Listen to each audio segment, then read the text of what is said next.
बिस्मिल्लाहिर्रहमानिर्रहीम। आज हम ओ लेवल अकाउंटिंग जिसका कोड है 7707 उसका अक्टूबर नवंबर 2018 का पेपर 2 आज हम करेंगे। पेपर 2 का आज हम क्वेश्चन नंबर 5 करेंगे। क्वेश्चन नंबर 1 से लेके 4 तक आपको कराचीज़ एकेडमी के यूट्यूब चैनल पे मिल जाएंगे। आप प्ले लिस्ट में जाएँ तो वहाँ पर ये एक फ़ोल्डर पड़ा होगा, उस फोल्डर में ये तमाम लेक्चर्स हैं और इसके अलावा बहुत सारे पास पेपर्स जो हैं वो मौजूद हैं जो आपकी प्रैक्टिस में बहुत हेल्पफुल होंगे।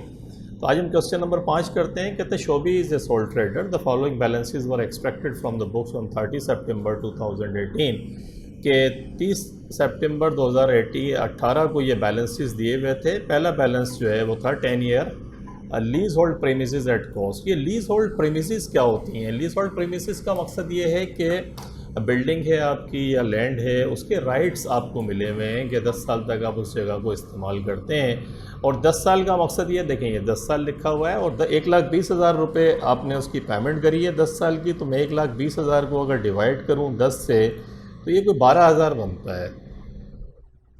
इसका मकसद है हर साल का जो डेप्रिसिएशन है वो कितना निकल रहा है, इसका 12,000 रुपये बनता है। 10 साल के बाद या तो यह रेन्यू हो जाएगी लीज़ या फिर ये ख़त्म हो जाएगी। तो बहरहाल अभी ये 12 साल की हमें दी हुई है। देखिए इस समय इस किस्म के जितने भी सवाल हैं, ये जो सवाल है वो income statement and statement of financial position का सवाल है। हम पहले भी काफ़ी पेपर्स कर आ रहे हैं। अगर आप जाकर देखेंगे कराचीज़ एकेडमी के चैनल पर, यूट्यूब चैनल पर, तो आपको बहुत आसानी रहेगी क्योंकि मोरलेस एडजस्टमेंट आपको वही रिपीट होती हुई मिलेंगी। इस किस्म के सवाल में दो बड़े इंपॉर्टेंट किस्म की चीज़ें हैं जो अगर आपको आती हैं तो ये सवाल बहुत आसान है और अगर वो नहीं आती हैं तो ये सवाल बहुत मुश्किल है।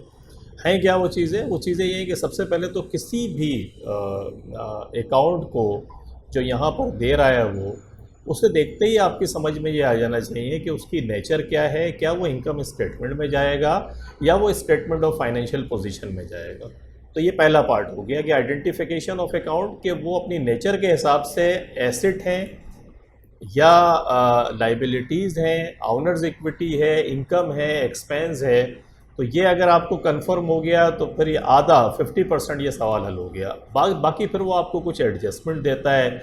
एडजस्टमेंट क्या है? वो भी मोर और लेस वो रिपीट हो रही होती हैं। एक्रूड इनकम हो गई, एक्रूड एक्सपेंस हो गया आपका, ऑनर्स ने पर्सनल इस्तेमाल के लिए चीज़ें ले ली, उसे रिकॉर्ड करना भूल गए, या फिर कोई एसेट ख़रीद लिया और उसकी रिकॉर्डिंग नहीं हो रही है। इररिकवरेबल डेट्स हैं कि कोई कस्टमर जो है वो बैड डेट्स में चला गया, फिर उसकी वो एक परसेंटेज दे देता है आपको। एक्यूमुलेटेड डेप्रिसिएशन की ट्रीटमेंट आपसे पूछता है।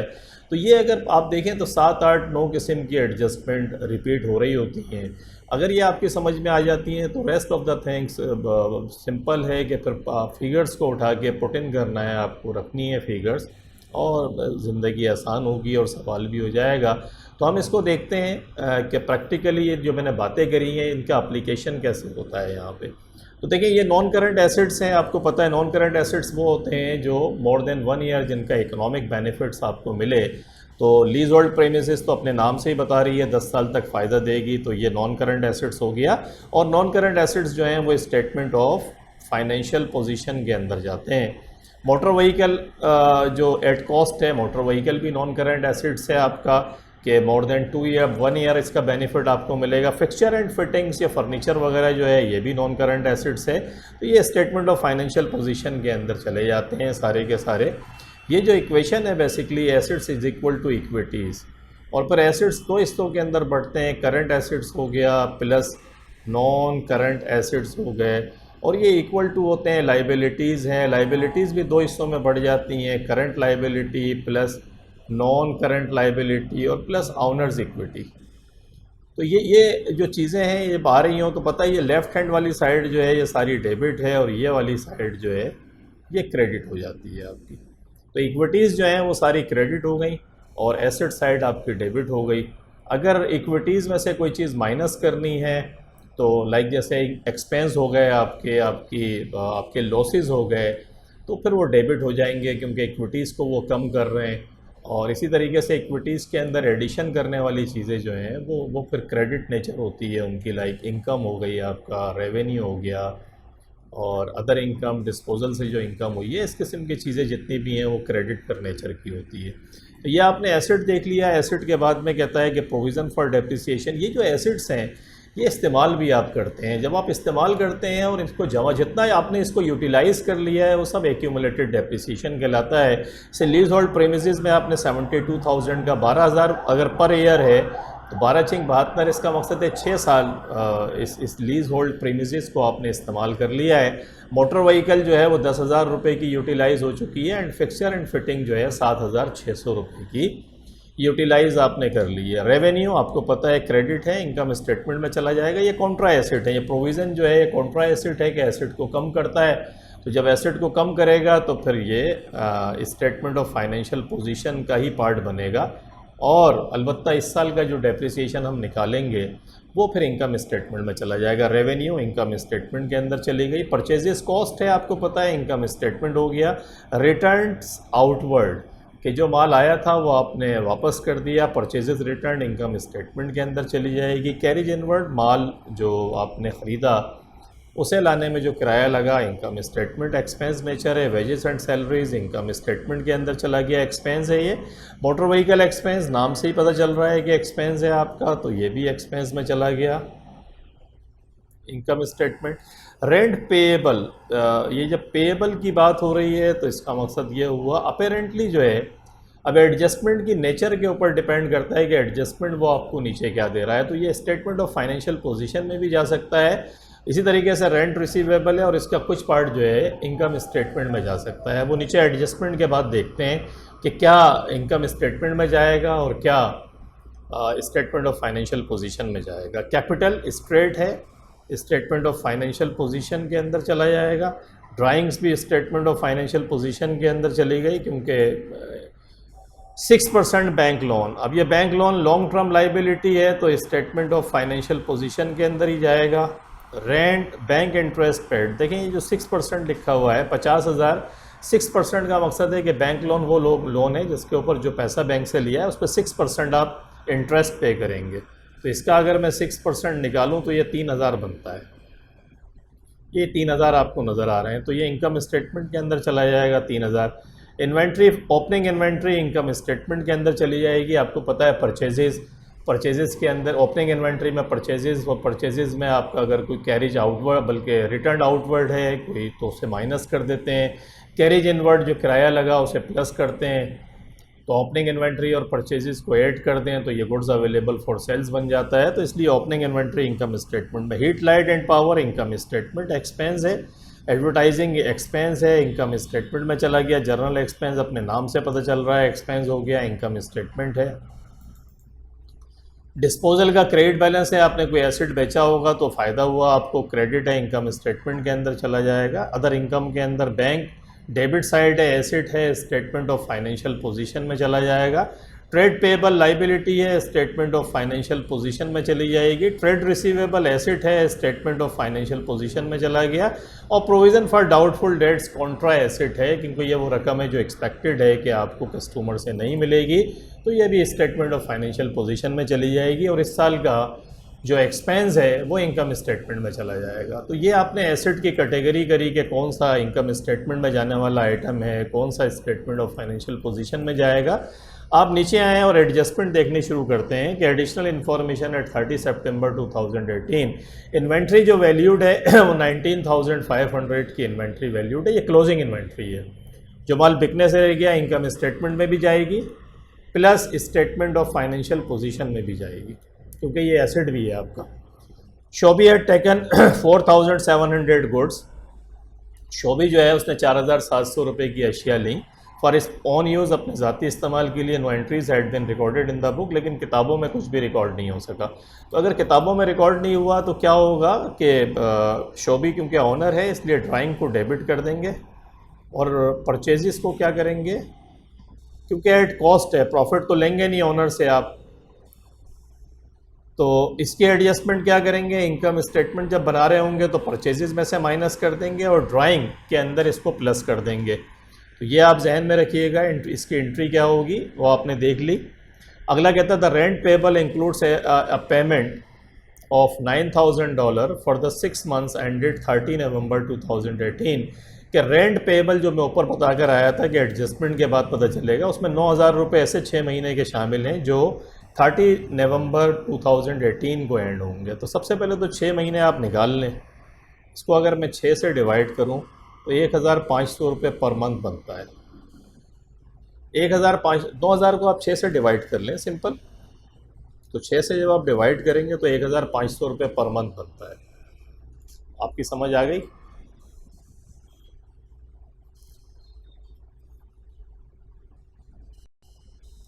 अब देखिए है क्या, सितंबर में बैठ के आप अकाउंट बना रहे हैं, देख रहे थे सितंबर, तो सितंबर के बाद कितने महीने बाकी बचे? अक्टूबर नवंबर, 2 महीने।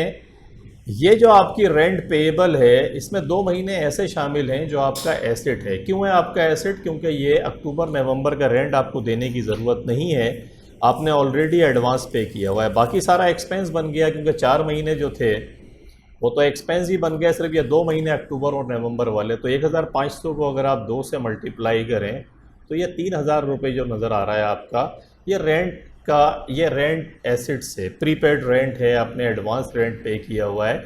और ऊपर जो रेंट पेएबल आपको नज़र आ रहा है उसमें से ये 3000 माइनस हो जाएगा। देखें ये जो आपको रेंट नज़र आया, रेंट पेएबल, ये देख रहे हैं, ये 15,000 रुपये रेंट पेएबल है। इस 15,000 में से 3,000 रुपये ये माइनस हो जाएंगे। तो एक्चुअली रेंट एक्सपेंस कितना बना आपका? रेंट एक्सपेंस बना आपका 12,000, और ये 12,000 रुपये एक्सपेंस है। क्या है ये? इतना पे करना था एक्चुअली, और जो एडवांस वाला पड़ा हुआ है वो सिर्फ 3,000 है, तो बाकी क्या हो गया? पूरा एक्सपेंस हो गया। तो रेंट एक्सपेंस बन जाएगा पूरे का पूरा। बाकी आप देखें एडजस्टमेंट में वो क्या बताता है। और 3,000 रुपये जो है स्टेटमेंट ऑफ फाइनेंशियल पोजीशन में चले जाएंगे, क्योंकि वो आपको बेनिफिट्स पहुंचाएंगे। Journal expenses accrued were 2,600 and wages and salaries accrued were 1,700। ये जो जर्नल एक्सपेंस हैं 2,600 और 1,700, ये ऊपर जो एक्सपेंस दिए हुए हैं, इसकी एंट्री क्या पास होगी? जर्नल एक्सपेंस डेबिट और एक्रूड। जर्नल एक्सपेंस क्रेडिट हो गया, wages and salaries expense debit और accrued wages and salaries credit हो जाएगा। तो ऊपर जो एक्सपेंस दिए हुए हैं उसके अंदर ये प्लस हो जाएंगे। देखिए जर्नल एक्सपेंस कितना दिया हुआ है, देख रहे हैं जर्नल एक्सपेंस, इसमें 2,700 रुपये ये प्लस हो जाएगा। तो 17,700 प्लस 2,700, ये 20,000 प्लस 20,400, ये जर्नल एक्सपेंस है। और सैलरीज एंड वेजेस कितनी है? वो 1,700 बता रहा है वो आपको, ये देख रहे हैं 1,700। तो सैलरीज एंड वेजेस में आ जाएं ऊपर,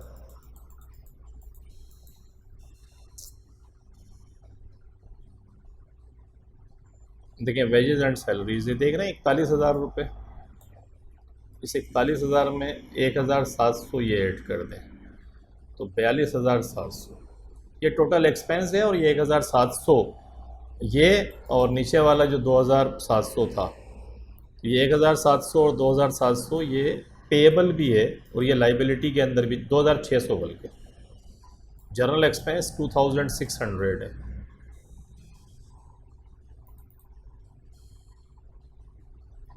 तो 17,700 प्लस 2,600, 20,300, ये 20,300 हो गए।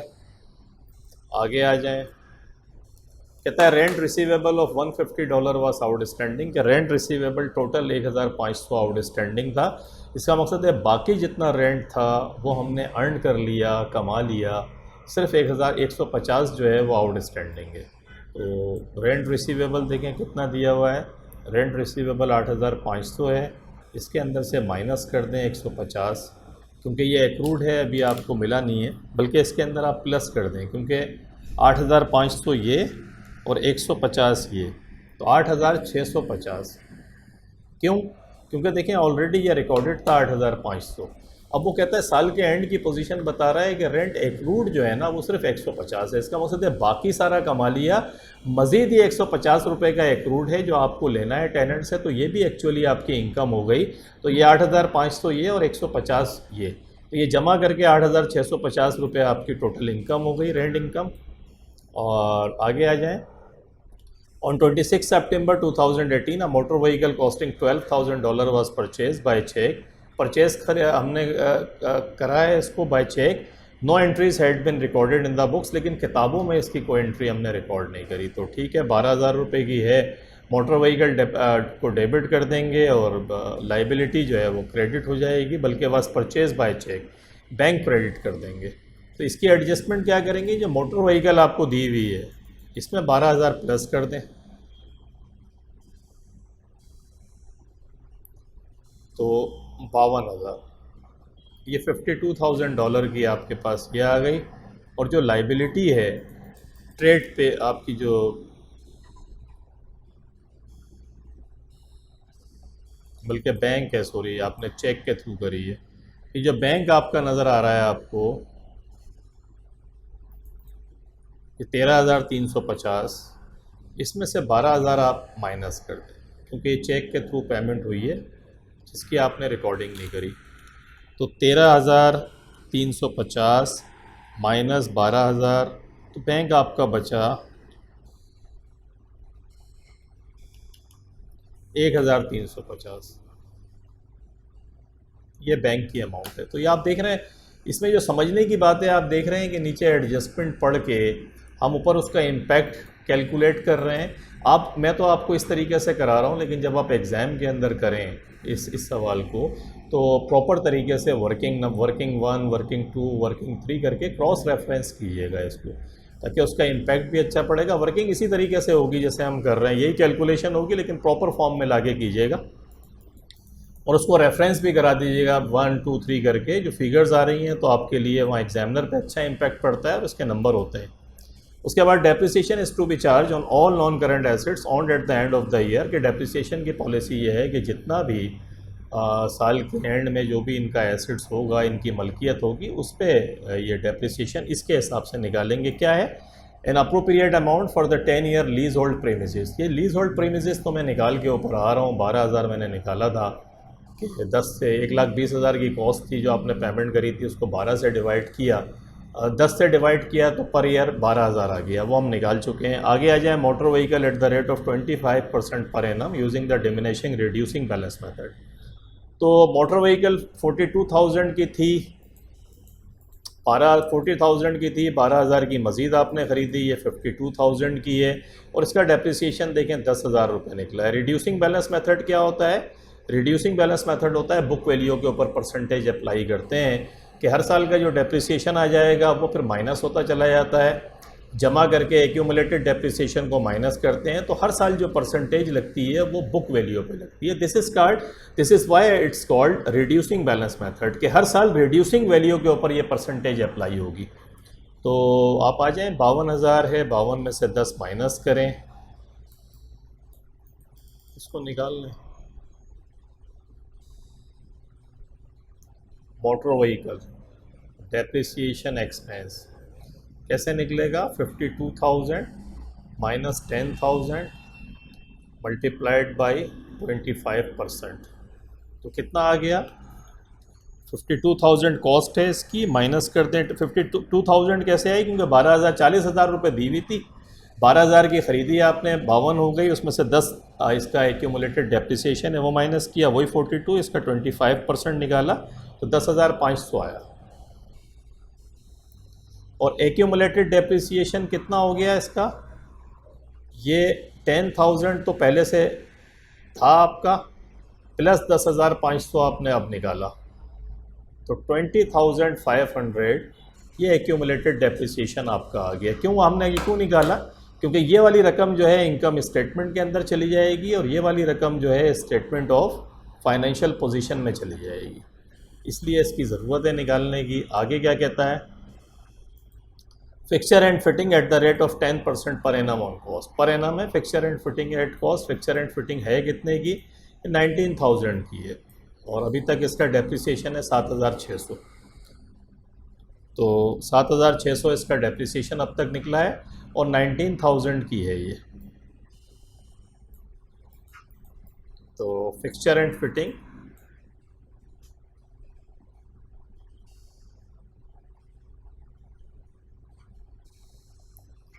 डेप्रिसिएशन कैसे निकालेंगे,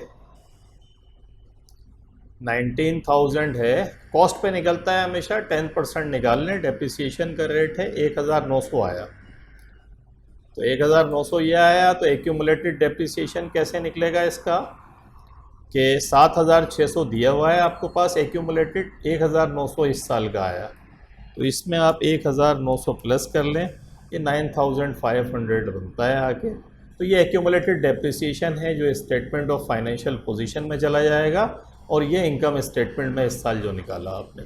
और हमने लैंड होल्ड अपना जो प्रीमिसेस है, लीज होल्ड प्रीमिसेस का तो 12,000 हमने निकाला था, 72,000 पहले था। देखें ये 72,000 ऑलरेडी दिया हुआ है,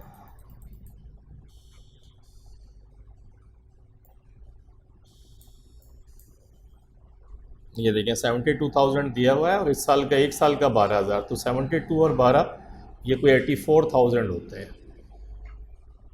ये एक्यूमुलेटेड डेप्रिसिएशन है लीज होल्ड प्रेमिसेस का। तो ये एडजस्टमेंट आपने करी इस तरीके से। एडजस्टमेंट करने के बाद एक और एडजस्टमेंट भी है, कहता है ट्रेड रिसीवेबल ऑफ 750 वो आर इर्रिकवरेबल। इर्रिकवरेबल मैं आपको बता कर आ रहा हूँ, क्राचियंस अकेडमी के यूट्यूब चैनल पर जाएँ तो इर्रिकवरेबल डेट्स जो है उसका पूरा मैंने एक 2-3 लेक्चर रिकॉर्ड कराए हैं, अगर वो जाकर देख लें तो इर्रिकवरेबल डेट्स आपको कभी प्रॉब्लम नहीं करेंगे। ये प्रोविज़न फॉर डाउटफुल डेट्स का पूरा कंसेप्ट आपका क्लियर होगा। या बहरहाल हम इसको रिपीट यहाँ भी मैं करता हूँ कि ट्रेड रिसीवेबल अगर आ गए, इर्रिकवरेबल की हमेशा एंट्री पास ये करें आप कि बैड डेट्स को, बल्कि डायरेक्ट आप कर दें, बैड डेट्स भी कर सकते हैं कि बैड डेट्स एक्सपेंस को डेबिट कर दें, या इर्रिकवरेबल डेट्स को डेबिट करें और ट्रेड रिसीवेबल को क्रेडिट कर दें डायरेक्ट, क्योंकि ये पैसा मिलेगा ही नहीं आपको, तो स्ट्रेट ट्रेड रिसीवेबल को क्रेडिट कर दें। उसके बाद जब ये परसेंटेज निकालने के लिए आए हैं प्रोविज़न फॉर डाउटफुल डेट्स, तो ये कैसे निकालेंगे कि जो ट्रेड रिसीवेबल आपको ऊपर दिया हुआ है सवाल में, उसको देखें कितना है। ये ट्रेड रिसीवेबल है 23,250, ये नज़र आ रहा है आपको। तो इस 23,250 में से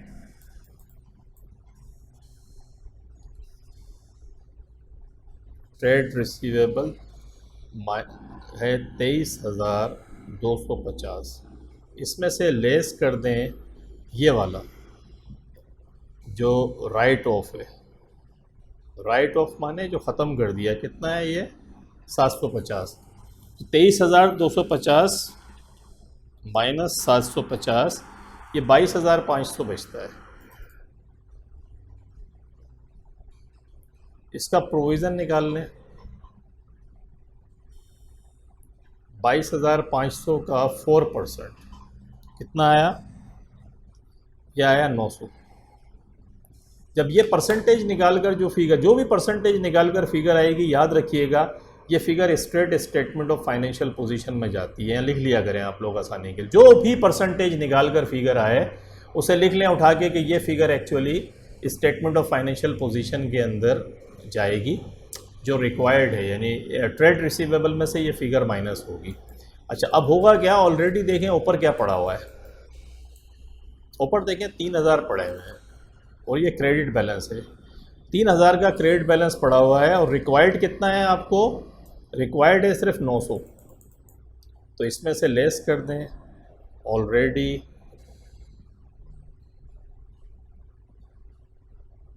क्रेडिट बैलेंस 3,000, तो ये 2,100, यह आपका एक तरीके से फ़ायदा हो गया।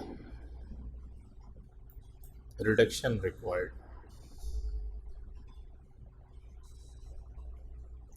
Reduction required in provision for doubtful debts कि रिडक्शन आपको 2,100, रिडक्शन का मतलब समझ रहे हैं, ये फ़ायदा हो गया एक तरीके से आपको। नॉर्मली कंडीशन में क्या होता है कि ये फिगर बढ़ानी पड़ती है कि ऑलरेडी 2,000 पड़े हुए हैं, हमें 3,000 निकाल के आया, तो फिर हमें 1,000 रुपये का इजाफा करना है, या इजाफा नहीं करना है, आपको रिक्वायर्ड है सिर्फ 900 रुपये का। इसका मकसद ये हुआ कि इनका क्रेडिट कंट्रोल बेहतर चल रहा है, या इन्हें कुछ कस्टमर जो इन्हें लग रहा था कि पैसे नहीं देंगे, अब एक्सपेक्टेड है कि शायद वो पैसे दें, तो एक तरीके से फ़ायदा है 2,100 का, क्योंकि 900 रिक्वायर्ड है आपको और ऑलरेडी आपने इनकम स्टेटमेंट के ऊपर हिट ली हुई है 3,000 की। तो अब आप इसको रिवर्स कर दें, प्रोविज़न में 3,000 पड़े हुए हैं तो क्रेडिट बैलेंस होगा, तो आपके पास ऑलरेडी ज़्यादा बैलेंस पड़ा हुआ है, याद रखिएगा, और आपको कम परसेंटेज निकल कर आ रहा है तो ये फ़ायदा है। और अगर परसेंटेज निकाल कर जो फिगर है वो ज़्यादा है और ट्रायल बैलेंस में कम दिया हुआ है तो फिर इसका मकसद है वो एक्सपेंस बनेगा। तो एक्सपेंस नहीं है, आपकी अदर इनकम के अंदर शो हो जाएगा ये। तो ये एडजस्टमेंट आपने सारी कर ली।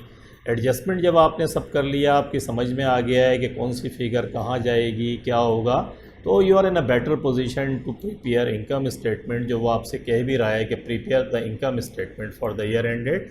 इनकम स्टेटमेंट बनाने के लिए आ जाते हैं, बैलेंसेस दिए हुए हैं। मैं देखें रेवेन्यू आपको दिया हुआ है उसने, रेवेन्यू कितना है 2,65,000। यहाँ से देख लेते हैं,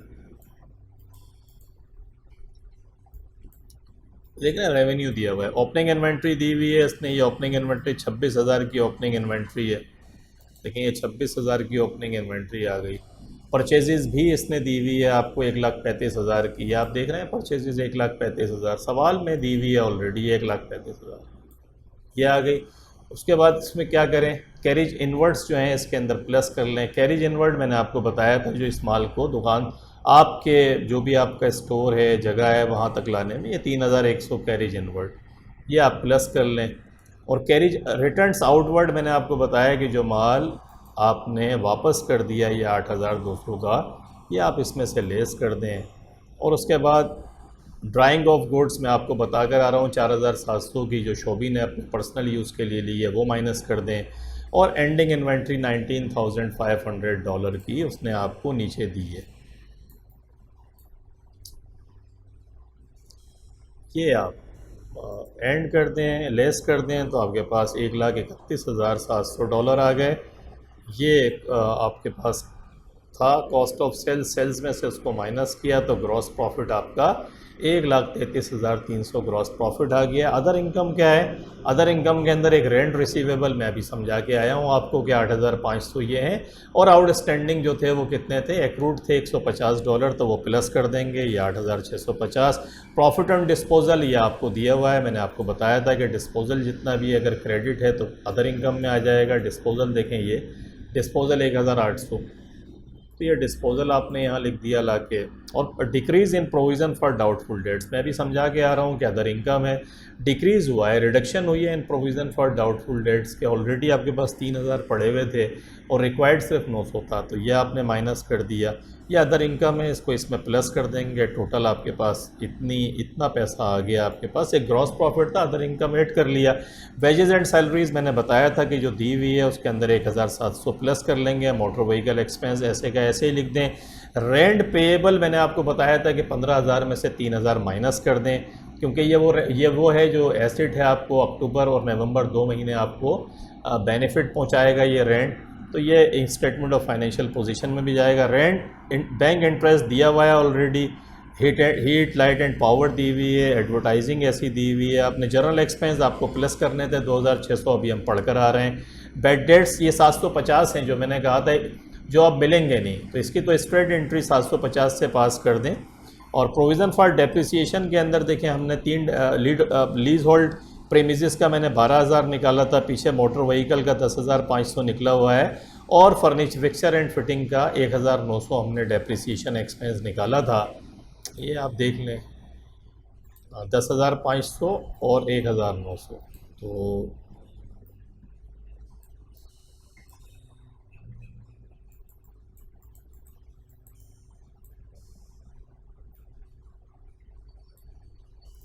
ये देखें 10,500 और 1,900, देख रहे हैं आप। ये हम ऑलरेडी कैलकुलेट कर आ गए। इन सबको प्लस करके माइनस कर दें, और यहाँ से जब इसको करेंगे तो अब जो टर्म इस्तेमाल करेंगे वो प्रॉफिट फॉर द ईयर होगी। तो प्रॉफिट फॉर द ईयर जो है 21,850, क्योंकि आपके पास इनकम ज़्यादा थी, एक्सपेंसेस आपके कम है, तो प्रॉफिट फॉर द ईयर आपके पास 21,850 आ गया। अब आते हैं स्टेटमेंट ऑफ फाइनेंशियल पोजीशन बनाने के लिए, जो मांग रहा है आपसे। आप कहेंगे कहाँ मांगा है, तो इसको भी दिखा देता हूँ मैं आपको।